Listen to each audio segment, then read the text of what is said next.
சென்னையில் இருசக்கர வாகனங்கள் ஒன்றுடன் ஒன்று உரசிக் கொண்டதால் ஏற்பட்ட பிரச்சனையில் இளைஞர் குத்தி கொலை செய்யப்பட்ட சம்பவம் பரபரப்பை ஏற்படுத்தியிருக்கிறது. இது தொடர்பான முழு விவரங்களோடு இணைகிறார் நமது செய்தியாளர் கார்த்திக். வணக்கம் கார்த்திக், இந்த சம்பவம் தொடர்பான முழு விவரங்கள். வணக்கம். கோவை குனிமுத்தூர் அடுத்த சுண்ணாம்பு கால்வாய் பகுதியை சேர்ந்தவர் அசாருதீன். இவர் காய்கறி வியாபாரம் செய்து வருகிறார். நேற்றைய தினம் இவர் சாலையில் சென்று கொண்டிருக்கும் போது இவருக்கும் அசார் என்பவருக்கும் வாகனம் மோதியதாக கூறப்படுகிறது. அப்போது இருவருக்கும் வாக்குவாதம் ஏற்பட்டது.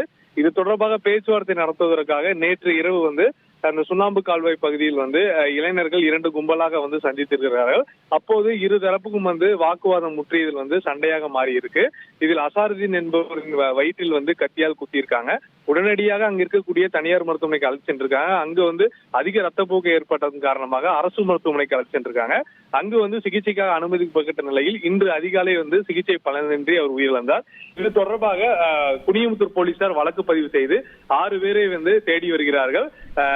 2 சக்கர வாகனத்தில் மோதிக்கொண்ட விவகாரத்தில் கத்தி குத்தி சம்பவம் ஏற்பட்டு ஒரு உயிரிழந்த சம்பவம் பெரும் பரபரப்பை ஏற்படுத்தியுள்ளது. உங்கள் முழு விவரங்களுக்கு நன்றி கார்த்திக்.